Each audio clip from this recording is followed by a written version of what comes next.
In this documentary, we would like to present the seriousness of times when people had been dying so we could be born and could live our lives without wars. For this particular reason, a group of aircraft enthusiasts have organized this tribute event for the 70th anniversary of the airborne battle, which had taken place over the White Carpathian Mountains on 29th of August 1944. With this event, we want to honor those American pilots who lost their lives in the surrounding area near villages Bojkovice, Slavicin and Kašava.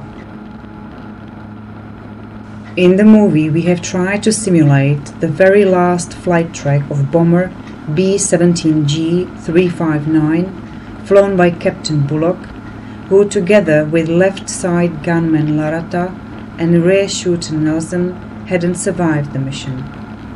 At the same time, we will look at how the air crash is being remembered in Kašava by living residents.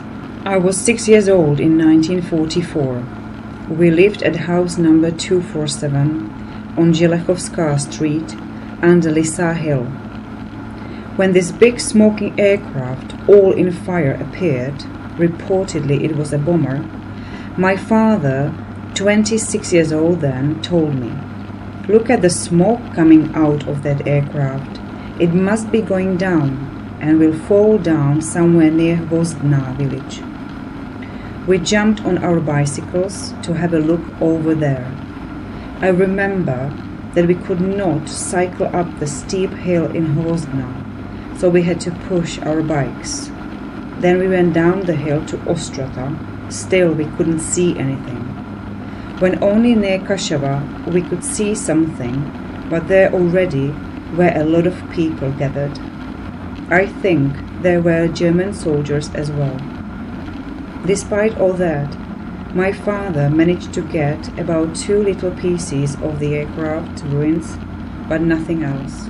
I was born in the village Velíková, where I was living until the war.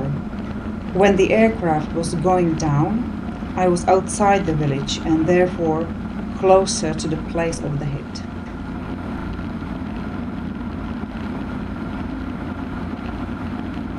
I was on our field working with my brother when the aircraft appeared from the clouds. We were terrified that it will land on us.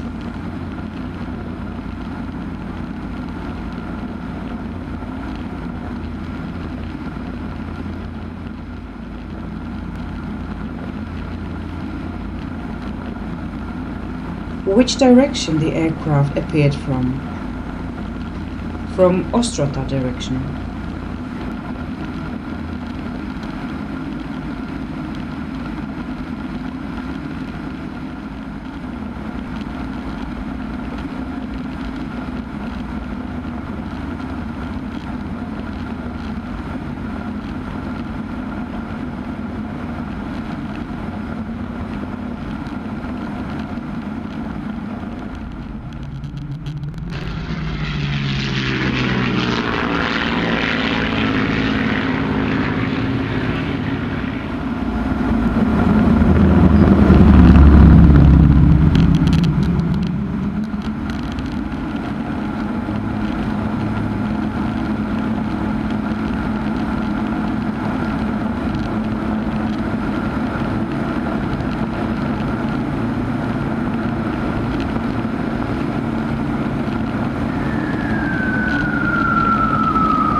My father and I were ploughing our field.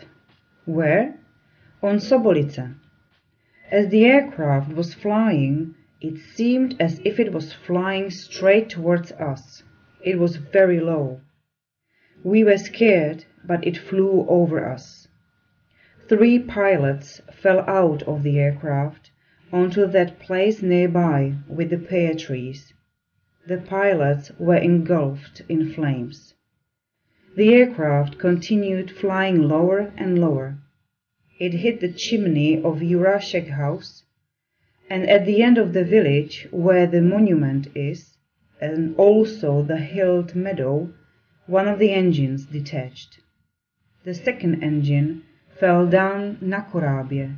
It is a valley, and the rest landed behind the forest on an area called Bergrovy Zadky.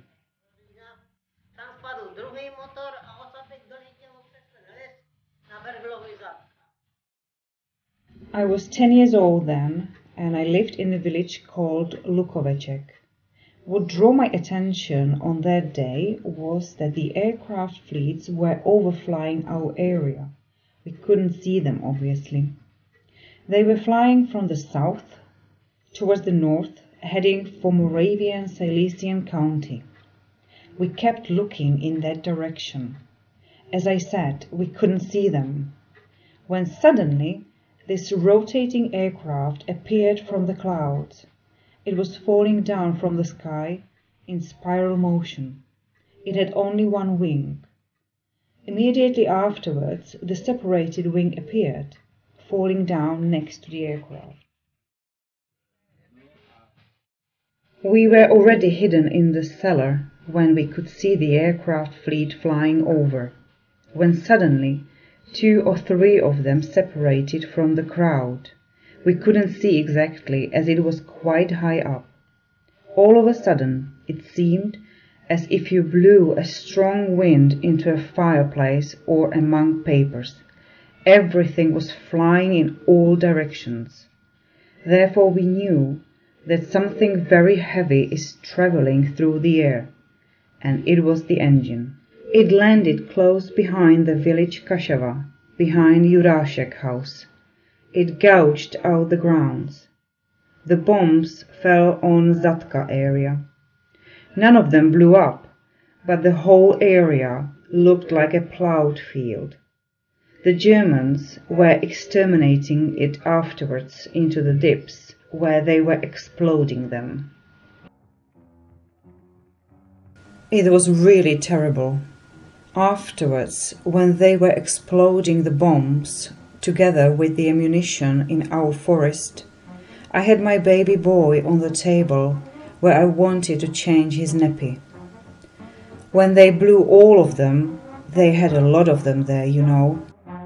The explosion was so powerful that it shook the whole village. It was shaking the windows. When it happened, my baby spread his arms with the shock and died. Imagine that. He just from the big shock, or I don't know, it happened just like that. When it all exploded, he died on the table. You mean he died? Yes, he died. When the aircraft was falling, it fell here, and the German one was falling in a Rakova direction. It was a firefighter. We went to see where the American one fell down. There was a torso of one of the pilots. It was badly burned. You could barely recognize what it is. And what about the other 2 pilots? They fell down approximately 150 or 200 meters away from here, down there, in the same direction as the aircraft.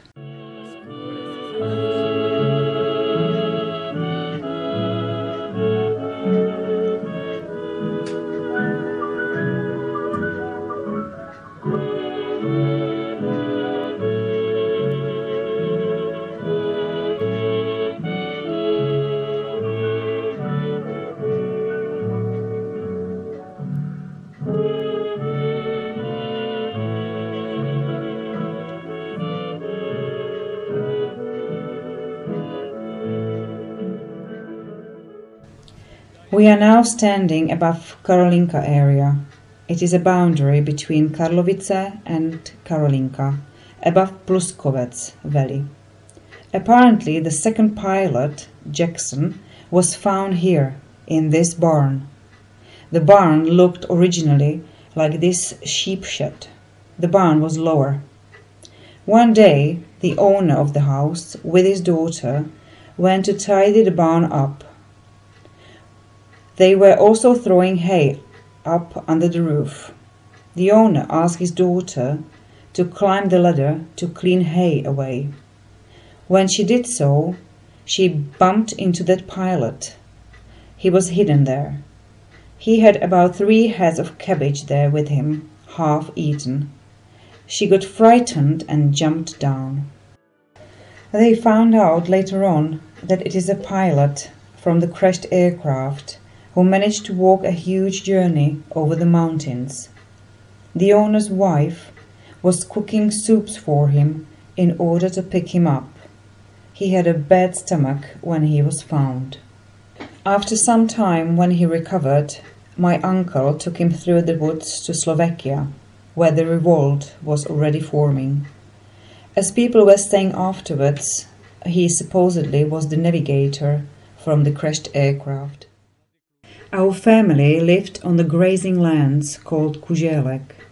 Our father, Alois Sedlář, was dragged to a concentration camp for cooperating with partisans about 100 kilometers away from the Eagle's Nest in Germany. By the end of the war, during the March of Death, approximately 50 kilometers from the Eagle's Nest, he managed to run away together with 5 other men. One German farmer, Josef Gerling, was hiding them in his house. They met with American soldiers there. When they were saying goodbye, one of the soldiers gave my father an American uniform, which he brought home with him. Therefore, during the exhumation of the American pilots on Kashava Cemetery in 1946, he could have been honoring those pilots who were shot down above Kashava in August 1944, dressed in the given uniform, standing next to the American soldiers.